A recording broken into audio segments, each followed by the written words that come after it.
Inácio Lula da Silva já está conosco para essa entrevista à 94 FM e ao Jornal da Cidade. Presidente Lula, bom dia, seja bem-vindo. Bom dia, Ana Ruth, bom dia, ouvinte do Jornal da Cidade da 94 FM, bom dia, povo do Rio Grande do Norte. Presidente Lula, eu agradeço a disposição do senhor de conversar conosco. O senhor fala para o programa Líder de Audiência no Horário, o senhor fala para uma emissora de rádio que tem como principal característica no Rio Grande do Norte a sua imparcialidade, o jornalismo sério, e exatamente por isso eu ratifico o agradecimento e a disposição do senhor conversar conosco. Vamos começar, presidente? Vamos começar, estou à sua disposição, Ana. Presidente Lula, eu começo falando sobre a transposição do Rio São Francisco. O senhor esteve na Paraíba, promoveu um evento que soou como inauguração da transposição. O presidente Michel Temer também esteve no Nordeste fazendo a inauguração da transposição. Uma obra que começou a ser discutida no governo de Itamar Franco, ganhou um pouco mais de lastro no governo Fernando Henrique Cardoso, quando criou o Comitê da Bacia Hidrográfica do São Francisco, uma obra que passou pelo seu governo, passou pelo governo da presidente Dilma Rousseff, passou pelo governo do presidente Michel Temer. Presidente Lula, a festa que foi promovida pelo senhor e pelo presidente Michel Temer foi para comemorar a transposição ou foi uma busca de captação do eleitorado do Nordeste, presidente? Não, foi apenas uma reposição da verdade histórica do que aconteceu. Veja, é importante a gente lembrar que Dom Pedro dizia, no tempo do Império, que ele daria a última joia da coroa para construir a transposição das águas do São Francisco. Ou seja, desde 1846, sabe, até os dias, sabe, que eu cheguei na presidência, todo mundo prometia, todo mundo falava, mas ninguém tinha coragem de fazer. Por quê? Porque tinha 3 estados receptores e 3 estados doadores. A Bahia era considerada um estado doador, era contra. Alagoas era considerado doador, era contra. Sergipe era considerado doador, era contra. Ceará era favorável, Rio Grande do Norte favorável, uma parte de Pernambuco favorável e Paraíba favorável. Então os políticos chegavam no estado que era doador, era contra. Chegavam no estado que era receptor, era favorável. Eu resolvi acabar com essa brincadeira, primeiro colocando o Zé Alencar, depois colocando o Ciro Gomes, para a gente definir o projeto, conversar com os estados, conversar com a cidade e tentar concluir uma obra para levar água para 12 milhões de nordestinos. E isso aconteceu. Ora, quando o presidente Temer inaugurou aquela obra, dizendo que aquilo não tinha pai, não tinha mãe, que não tinha dono, eu fiz questão de lá que tinha pai, tinha mãe, tinha tio, tinha sobrinho, que era o povo brasileiro. E essa obra teve quem começou, teve quem gastou, teve muito dinheiro, sobretudo no governo da Dilma, que as obras avançaram um pouco mais. Tivemos problema porque já poderíamos ter acabado essas obras em 2012. Mas o dado concreto é que nós apenas quisemos repor a verdade histórica.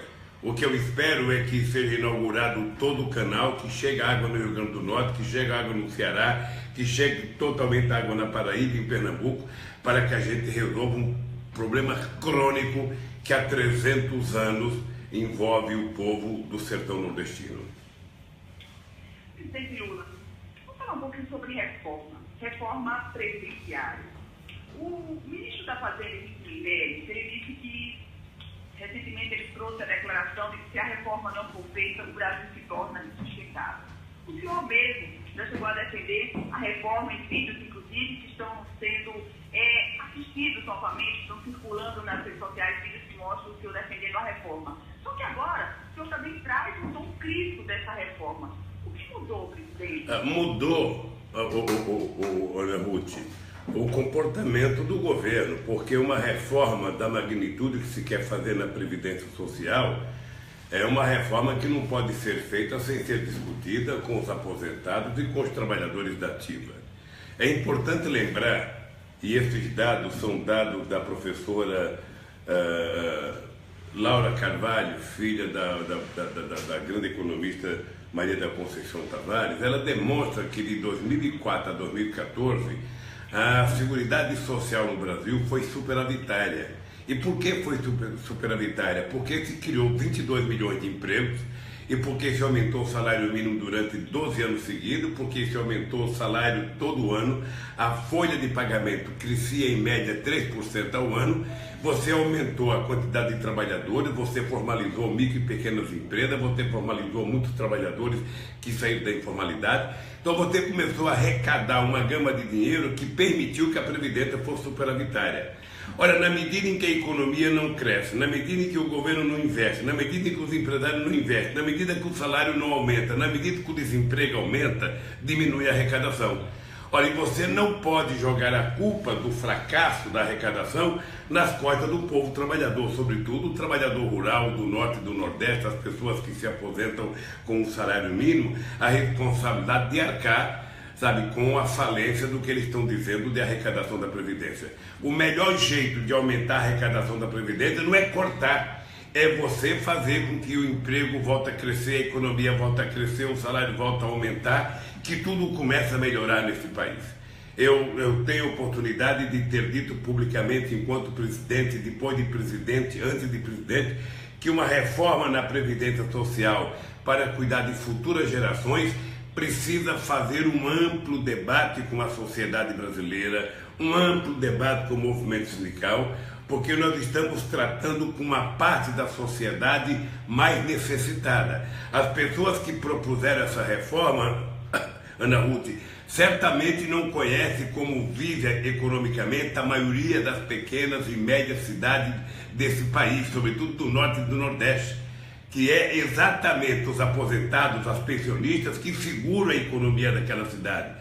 Ora, você querer mexer com isso, diminuir pela metade a aposentadoria da pensionista, você tentar diminuir o aposentado rural que trabalhou a vida inteira, é no mínimo você jogar nas costas do mais pobre a responsabilidade de pagar o fracasso daqueles que governam o país.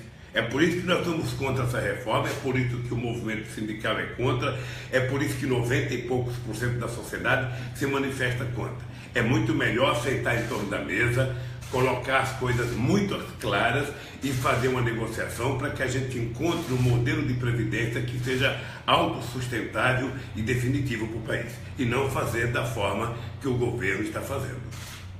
Mas, presidente Lula, o senhor defende que amplo debate. O senhor foi presidente durante 8 anos, tá? Presidente Dilma Rousseff passou 5 anos. Por que esse amplo debate e essa reforma não conseguiu ser concretizada no governo do PT, presidente? Olha, primeiro, Ana, vamos ter claro que eu fiz a reforma no setor público. Vamos ter claro, foi um amplo debate, uma discussão, aliás, em algum momento quase uma guerra, sabe? Muita gente saiu do PT, mas nós fizemos a reforma na Previdência Social. Naquele tempo, um coronel se aposentava como general, a filha do general não casava para não perder a aposentadoria. Tudo isso nós mudamos. Tudo isso nós mudamos. Então, veja, houve uma feita na Previdência. Nós criamos um grupo de trabalho que envolvia empresários, trabalhadores e governo para discutir a reforma trabalhista e a reforma da Previdência. Ela não avançou porque não houve acordo. Olha, se não havendo acordo, você precisa recomeçar a conversa, porque você não pode impor, porque você constrói uma maioria eventual no Congresso Nacional, impor ao conjunto da sociedade prejuízo, sabe, naquilo que é praticamente a renda básica das pessoas. Você não está tirando de uma pessoa que tem para comer e jogar fora, você está tirando de uma pessoa que tem para comer e só para comer, nada mais do que isso. Então é por isso, veja, que nós, no nosso tempo, acabei de dizer para você, no nosso tempo de 2004 a 2014, a Previdência e a Seguridade Social foram superavitárias porque se criou 22 milhões de empregos, porque todo ano aumentou o salário real, porque aumentou o salário mínimo em 74%, porque se informalizou mais de 6 milhões de micro e pequenas empresas e porque praticamente nós acabamos com a informalidade no mundo do trabalho com a criação de 22 milhões de empregos.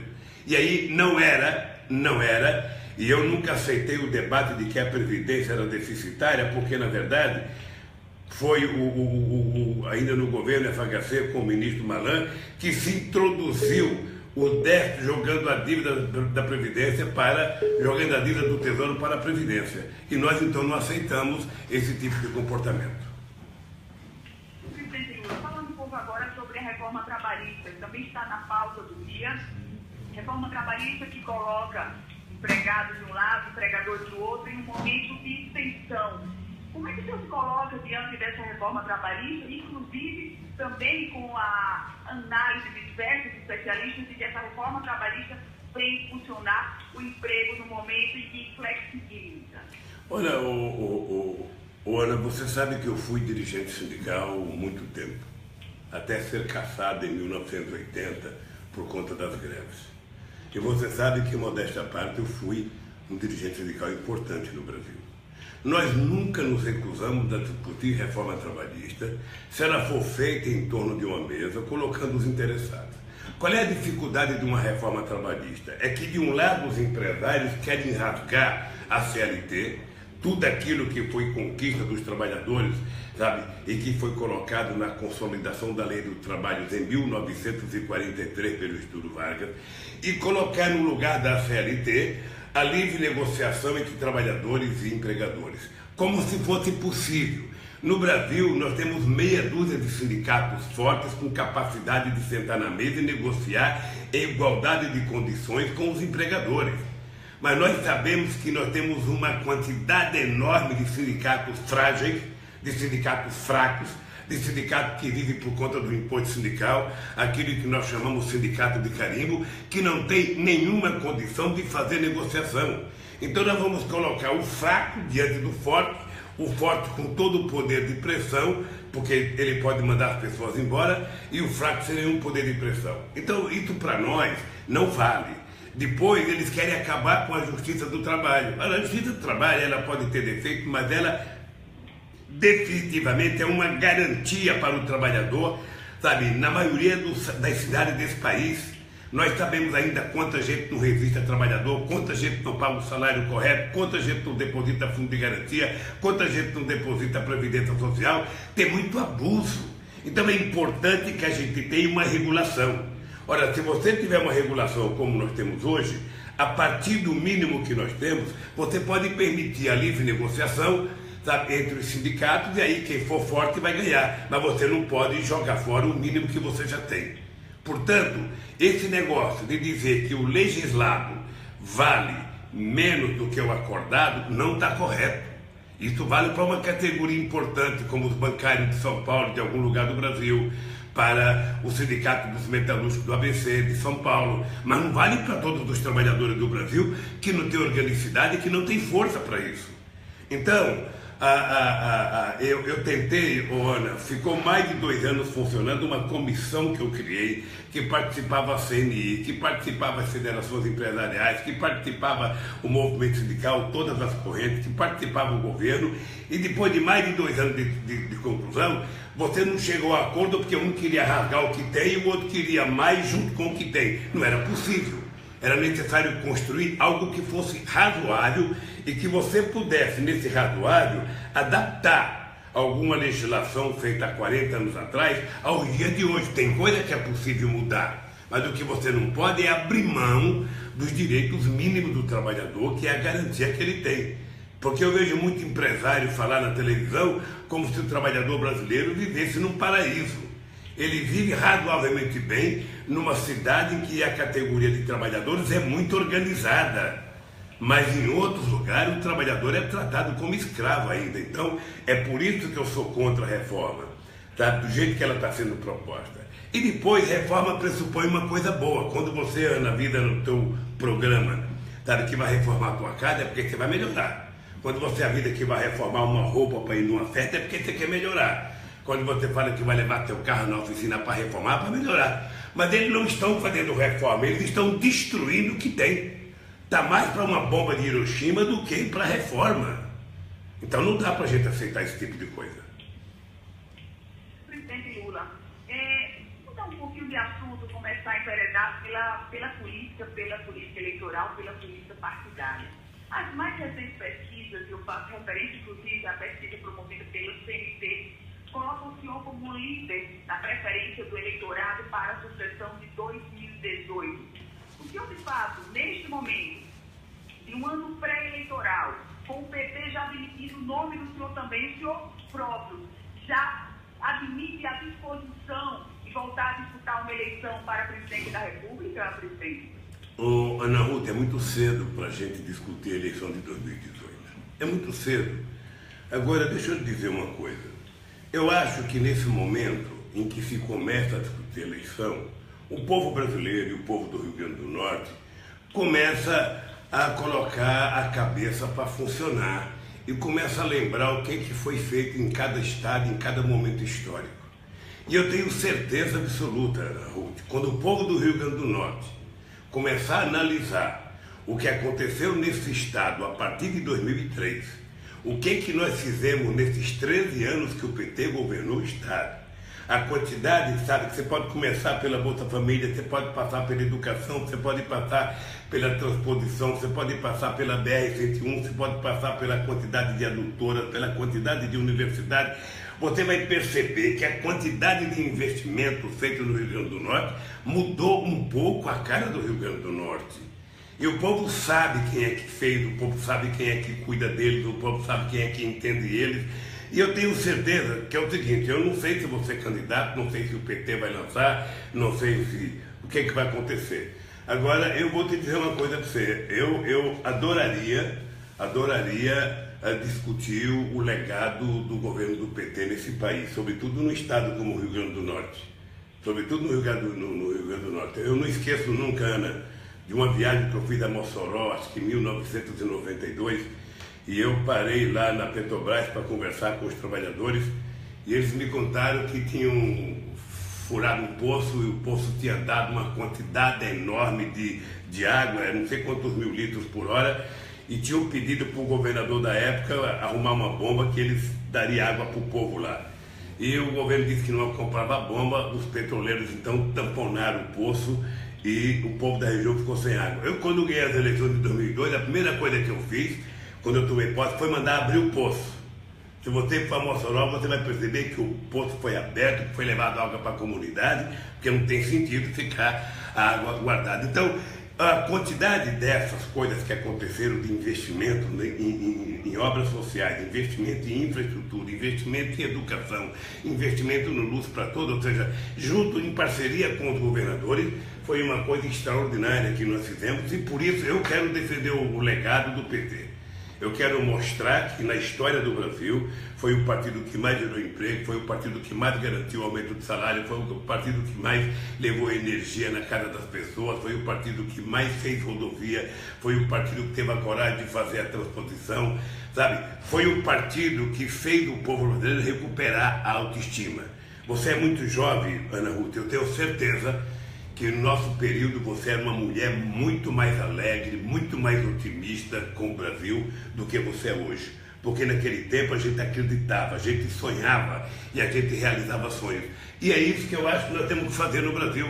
Fazer as pessoas voltarem a acreditar em si mesmas, fazer as pessoas acreditarem no Estado, na sua cidade, no seu país. É assim que um país vai para frente, é pensando positivo, pensando para frente, pensando, sabe, no futuro e não o xingamento que nós estamos hoje, a disseminação do ódio, da raiva, da disputa. Então, eu acho que nós temos condições de consertar o Brasil. Eu digo sempre o seguinte, se tem alguém que tem autoridade para dizer que sabe cuidar do povo, eu tenho autoridade para cuidar desse povo. Sei cuidar do povo, entenda a alma dele, sabe? Porque de vez em quando alguém pergunta por que foi o Lula que fez a transposição? Sabe por quê? Porque eu com 7 anos já carregava pote d'água na cabeça. Então eu sei o que passa o nordestino que mora no sertão. Sabe? Quando eu fiz o aeroporto São Gonçalo do Amarantes, um aeroporto que, se Deus quiser, vai ser um grande exportador, é porque eu acho que nós precisamos levar desenvolvimento para o Nordeste brasileiro. O Nordeste não pode ser tratado como uma parte pobre do país, em que é conhecido no jornal porque tem muita mortalidade infantil, é conhecido porque tem muito analfabetismo, é conhecido porque tem invasão ao supermercado, é conhecido porque está morrendo gado por conta da seca. Ou seja, é possível fazer o Nordeste ser conhecido por coisas boas. O povo nordestino é tão ou mais inteligente que qualquer outro povo. É só dar comida. Dar comida e deixar dele para a escola é que você vai perceber que não tem nordestino mais burro do que ninguém nesse país aqui. Então, é isso que eu quero provar, é tornar o Brasil mais igual. Eu não quero tirar nada de nenhum estado, eu não quero empobrecer nenhum estado. O que eu quero é que o povo mais pobre do Nordeste e do Norte tenha acesso às coisas materiais que todo mundo tem direito de ter. Ele tem direito de trabalhar, de ter financiamento, de ter seu carro, de ter seu computador, de comprar sua motocicleta, de comprar sua casa de farinha, de comprar o seu liquidificador. Ou seja, é muito? Não. É o mínimo necessário que todo cidadão tem que ter. E eu tenho certeza absoluta que o povo do Nordeste começou a gostar disso. Começou a perceber que uma moto é melhor do que um jegue para ele poder transportar sua família. E eu acho que nós temos que garantir isso ao povo nordestino. Sabe, o direito de estudar, o direito de ter lazer, o direito de viajar. Por que um pernambucano, um companheiro do Rio Grande do Norte tem que sair daqui de ônibus para ir se ele pode ir de avião? Então eu acho que essas coisas nós fizemos e podemos fazer muito mais. Eu acho que o Brasil é muito grande, o Brasil não poderia estar vivendo a situação que está vivendo. Agora, para o Brasil melhorar, Ana, nós temos que ter um governo eleito democraticamente pelo povo, que tenha credibilidade, e quando ele falar, as pessoas têm que acreditar, senão as coisas não vão acontecer. Não vão acontecer. Então eu lamento profundamente e por isso eu estou disposto. Eu estou falando com você, Ana, eu estou aqui numa academia. Todo dia eu faço 2 horas de exercício. E o senhor está falando como candidato, presidente, embora não admita. Sabe o que acontece? Eu posso falar como candidato, eu posso falar como ex-presidente da República, eu posso falar como cidadão brasileiro, porque eu já passei muitas experiências de perder 3 eleições para presidente, já passei experiência de ganhar 2, de ajudar a Dilma a ganhar 2, ou seja, eu sonho o Brasil 24 horas por dia, Ana. Eu sonho o Brasil, eu sonho o Nordeste, eu sonho o Norte, eu sonho o Sudeste, ou seja, o que eu quero é garantir as condições para que as regiões brasileiras sejam mais iguais, sabe? Que o povo viva mais feliz. Presidente Lula, em um evento ontem em São Paulo, o ex-presidente Fernando Henrique Cardoso, ele minimizou a liderança do senhor nas pesquisas. Ele chegou a dizer que pesquisa fora de época não é pesquisa, é uma projeção no vazio. Também disse mais. O ex-presidente Fernando Henrique, ele disse que as recentes denúncias, elas fatalmente irão ao pleito de 2018 e poderiam, essas denúncias, combater o senhor. Foi o tom da declaração de Fernando Henrique Cardoso. Como é que o senhor avalia? O que você acha que ele diria se ele estivesse na frente da pesquisa? Você acha que ele diria o mesmo? Deixa eu te dizer uma coisa, Ana. Eu sinceramente, acho que é isso que assusta meus adversários. Se você é jornalista como da qualidade que eu sei que você é, você sabe o quanto eu tenho sido perseguido nesses últimos 3 anos. Aliás, desde que eu deixei o governo. Aliás, nunca me trataram bem, nem quando eu era governo. Nem quando eles ganharam muito dinheiro no meu governo. Mas você sabe que eu apanhei. Você sabe o que eu apanho. Todo santo dia, é de madrugada, é de manhã, é no almoço, é na janta, é meia-noite, é na novela, é todo santo dia, todo santo dia. O que eu acho que preocupa os meus adversários, que sonham em me destruir para evitar que eu seja candidato em 2018, é que quando faz uma pesquisa, eu apareço em primeiro lugar. É isso que deve deixar eles com sono. Deve deixar eles muito amargos, porque eles ficam pensando o que nós vamos fazer para destruir esse Lula. Nós já falamos tudo dele, nós já xingamos ele, já quebraram meu sigilo telefônico, meu sigilo bancário, já quebraram conversa minha com a minha mulher, já invadiram a vida dos meus filhos, ou seja, já fizeram o que tinha que fazer e pode continuar fazendo mais. Sabe por quê? Porque o povo sabe distinguir quem é que fez as coisas nesse país, quem é que gosta dele, quem é que governa para eles. Então eu estou muito tranquilo. Obviamente que eu acho que a pesquisa hoje é muito cedo, mas certamente os meus adversários não criticariam pesquisa se eles estivessem em primeiro lugar. Pelo menos em segundo. Pior é que eles nem em segundo estão. Não sei se você percebeu que na pesquisa os tucanos desaparecem. Desaparecem. Ou seja, começam a aparecer pessoas que não são nem conhecidas ainda. Então eu estou tranquilo, Ana. Estou muito tranquilo. Eu tenho muita confiança no povo brasileiro. O povo brasileiro sabe corretamente que se tem uma coisa que aconteceu nesse país é que pela primeira vez eles tiveram um presidente que sabia cuidar do povo, que compreendia a linguagem do povo, que enxergava o Brasil com 8 milhões e meio de quilômetros quadrados e não enxergava um Brasil apenas, sabe, da esplanada dos ministérios em Brasília. Aliás, eu cansei de dizer, ninguém conseguirá governar esse Brasil a partir de Brasília. Ou o governante bota o pé no chão, bota o pé na estrada e vai ver como é que vive o seu povo, ou ele não consegue governar esse país. É por isso que, no meu tempo, o Brasil passou a ser um dos países mais respeitados do mundo. Eu sei quantos companheiros eu encontrava nos aeroportos e dizia para mim que o orgulho dele mostrar o passaporte dele no aeroporto internacional era uma coisa de louco, ou seja, as pessoas, os estrangeiros recebiam os brasileiros com festa. Eu lembro do Obama dizendo que quem estava sustentando a economia americana eram os brasileiros que iam fazer compra em Nova York. Sabe? Isso é mal? Mal é quando o povo está com fome, mal é quando o povo está desempregado, mal é quando o povo está sem escola, mal é quando o povo está sem médico, mal é quando o povo não é tratado com respeito. Então, eu sinceramente estou muito tranquilo, Ana, muito tranquilo, sabe? E vou continuar fazendo o que eu sei fazer. Pode saber que logo logo estarei pelas bandas do Rio Grande do Norte, que eu estou pensando em fazer uma viagem começando na Bahia, depois indo a Sergipe, depois indo a Alagoas, Pernambuco, Rio Grande do Norte, Paraíba, Rio Grande do Norte, Ceará, Piauí, Maranhão, sabe? Para conversar com o povo brasileiro outra vez. Sentir o palpitar do coração do nosso povo, sentir a consciência das nossas mulheres, ver como é que estão as nossas crianças, porque eu sei que foi feita muita coisa nesse país. Eu sei quantas pessoas o Bolsa Família tem no Rio Grande do Norte, eu sei quantos mais médicos tem no Rio Grande do Norte, eu sei quantos medicamentos gratuitos distribuídos no Rio Grande do Norte, eu sei quantas minha vida foi construída, e eu sei que o investimento mais extraordinário, sabe, que foi feito foi exatamente o investimento na educação. Então, Presidente Lula, me chama a atenção quando você está tranquilo, mas qual o reflexo, presidente, da Operação Lava Jato e desse momento onde estão sendo reveladas as 78 delações da Odebrecht, envolvendo, colocando novamente o senhor nesse centro? Qual o reflexo da Operação Lava Jato para o projeto do senhor de 2018? E como é que o senhor se coloca tranquilo diante desse turbilhão, presidente? Olha, primeiro eu acho que quem deve estar mais preocupado do que eu são as pessoas que fazem parte da Lava Jato.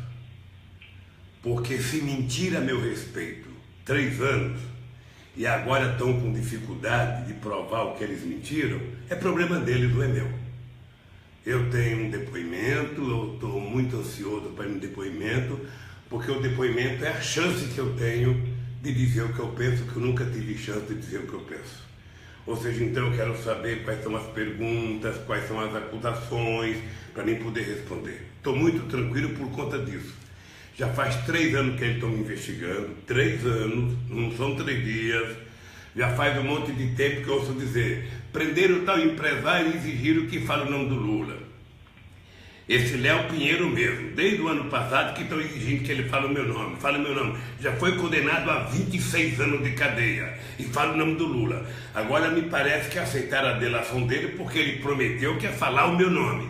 Então, se as pessoas estão sendo cobradas de falar o meu nome, eu até entendo, porque os caras estão condenados a 26 anos, 27, e depois vem na televisão, delator vivendo uma vida de nababo, delator que roubou milhões e milhões e milhões, devolve alguns milhões e vai viver com o resto, nego morando na beira de praia, em alto apartamento de luxo, nego morando em condomínio de luxo, nego morando em casa de luxo, ou seja, o Léo ficou vendo aquilo, os outros falaram, eu também vou delatar, porque, sabe, está todo mundo delatando, ou seja, o cara delata até a mãe.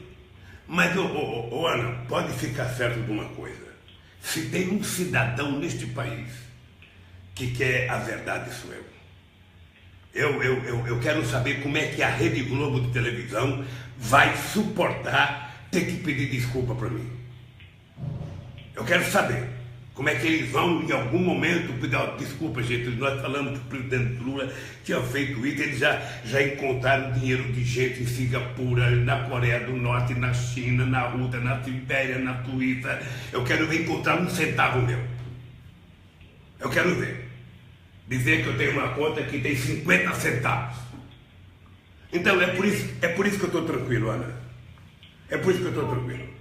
O senhor diz que está tranquilo, o senhor também está sofrendo aí esse turbilhão há 3 anos. Agora, por outro lado, presidente, a gente está diante, são 78 delatores que trazem nomes de pessoas próximas ao senhor e o nome do senhor mesmo, afora eu me refiro ao Odebrecht, mas tem também o nome de Léo Pinheiro, qual o senhor fez referência, e o senhor está ansioso para prestar depoimento à justiça, ao juiz Sérgio Moro. O que é que o senhor vai levar ao juiz Sérgio Moro para contrapor a esses 78 delatores, só para o Odebrecht, aos quais eu falei? Eu não tenho que levar nada. Quem tem que levar são eles. Eles têm que provar. Primeiro porque uma delação sob pressão não deveria valer. A delação deve ser um gesto espontâneo. Na hora que você pega alguém e condena a 30 anos de cadeia, imagina se fosse na cadeia, tirasse o Fernandinho Belamar e dissesse para ele, você pode fazer delação. Ele ia dizer que quem matou a vítima dele foi a mãe dele. Olha, então eu estou muito tranquilo, eu não tenho que levar nada, eu tenho que levar apenas a verdade. Quem tem que levar provas para me condenar são eles. São eles. Eles têm que dizer e provar. Sabe, porque sem prova não dá para você discutir justiça nesse país. Eu não sei se em algum momento eles exageraram, eu não sei se eles acharam que quebrando meu sigilo iria encontrar dinheiro, invadindo a minha casa iria encontrar, e eu não sei qual é a dificuldade que eles estão. O problema que eu quero dizer é que quanto mais eles continuarem mentindo, mais eles vão se prejudicar. E falo isso sem nenhuma mágoa, Ana, falo isso de coração aberto, sabe? Porque se tem uma coisa que eu tenho orgulho, foi o direito de ter aprendido com uma mulher nordestina analfabeta, sabe? Ser pobre, mas ser honesto, andar de cabeça erguida nesse país. E isso ninguém vai tirar de mim, querida. Por isso que eu falo que eu estou tranquilo, e não sou melhor do que ninguém, vou prestar meu depoimento e quero saber quais são as provas que eles vão apresentar. Só isso. Presidente Lula, há uma outra delação sendo negociada, delação de um correligionário do senhor, o ex-ministro Antônio Palocci, uma pessoa muito próxima ao senhor. Como é que o senhor recebe essa informação de que Antônio Palocci está negociando delação e, de alguma forma, se o senhor se sente vulnerável com o que pode dizer o ex-ministro Palocci? Ana, vamos dizer, apenas para não ficar uma coisa, o Palocci é muito próximo de mim. O Palocci é fundador do PT, o Palocci foi, sabe, sindicalista, o Palocci foi ministro da Fazenda, o Palocci foi deputado, o Palocci foi chefe da Casa Civil, e o Palocci é uma das figuras mais inteligentes que esse país tem. Tá? Eu poucas vezes vi uma pessoa ser tão respeitada pelo empresariado como o Palocci quando foi ministro. Olha, se o Palocci cometeu algum erro, só ele sabe. Se ele cometeu um delito, só ele sabe. Se ele vai fazer delação ou não, é uma decisão dele. Sabe? É uma decisão dele e a mim também não me preocupa. Cada um é responsável por aquilo que fez e por aquilo que vai fazer. Sabe? Também não me preocupa a decisão do Palocci. O que me preocupa é ele estar preso já há 6 meses, sabe? Sem que ainda tenha sido consumado a prova, sem ter feito nenhum depoimento, fez o primeiro depoimento a semana passada. É isso que me preocupa, é o arbítrio. De você prender uma pessoa, trancafiar essa pessoa, ficar pressionando a pessoa, para a pessoa confessar, e muitas vezes as pessoas não são pressionadas a confessar um crime. Segundo os jornais, segundo a gente vê em blog, é pressionado para dizer o nome do Lula. É pressionado para dizer o nome do Lula. Então, é nesse clima, Ana, que eu vou prestar depoimento e é nesse clima que eu quero estar muito tranquilo, porque é a grande chance que eu tenho de conversar com o povo brasileiro. Presidente Lula, eu sei que o senhor tem uma agenda, mas eu queria que o senhor me permitisse uma última pergunta antes da gente encerrar e, obviamente, já ratificando aqui o meu agradecimento, a gentileza que o senhor está conversando com inclusividade para 94 FM, para o Jornal da Cidade, esse momento, presidente, onde, não tenho dúvidas, todo o Rio Grande do Norte escuta o senhor. Então, eu queria pedir paciência do senhor para responder uma última pergunta, e uma pergunta que vem sobre um fato bem recente. Ontem, no Tribunal Superior Eleitoral, o ex-marqueteiro do senhor, João Santana, e a esposa dele, Mônica Moura, eles trouxeram informações sobre um suposto Caixa 2, dizendo que esse assunto foi conversado com a ex-presidente Dilma Rousseff. O senhor se surpreende com esse tipo de declaração em depoimento à justiça, presidente? Olha, eu me surpreendo porque eu duvido que a Dilma tenha conversado sobre Caixa 2 com o João Santana ou com quem quer que seja. Ana, tenho, e tenho certeza que a Dilma pensa do mesmo jeito. Finanças de campanha não se discute com o presidente da República. O presidente ele tem que ter noção de que se tem uma coisa que ele não pode discutir é finanças de campanha. Por isso é que tem um comitê, por isso é que tem um tesoureiro, sabe? O presidente tem que fazer campanha para ganhar as eleições, sabe? A direção do partido, o comitê, o tesoureiro é que cuida de finanças. Eu, sinceramente, não acredito que a Dilma Rousseff tenha falado com ele, sabe, qualquer coisa de Caixa 2. Presidente Lula, quero agradecer a participação do senhor, essa entrevista exclusiva ao Rio Grande do Norte. Na verdade, sempre extrapolei um pouco do tempo que a gente havia conversado, definido, mas saiba o senhor dessa grande audiência que tem a 94 FM, de um compromisso de um jornalismo sério, imparcial, imparcialidade essa que é realçada por abrir os microfones para todos os segmentos da política, da economia. Agradeço ao senhor a paciência, todas essas explicações. Um ótimo dia, presidente Lula. Muito obrigada. Ana, obrigado a você, obrigado aos ouvintes do programa Jornal da Cidade, da 94 FM, e um grande carinho ao povo do Rio Grande do Norte e à nossa querida Fátima Bezerra, que ajudou essa entrevista, ao meu companheiro mineiro, e a você. Muito, muito obrigado pela competência e parabéns pelo jornalismo íntegro que você está fazendo aí no Rio Grande do Norte. Um grande abraço e beijo no coração do povo potiguar. Obrigada, ex-presidente Lula. Está aí, meus caros ouvintes, 40 minutos. 40 minutos de uma entrevista exclusiva do ex-presidente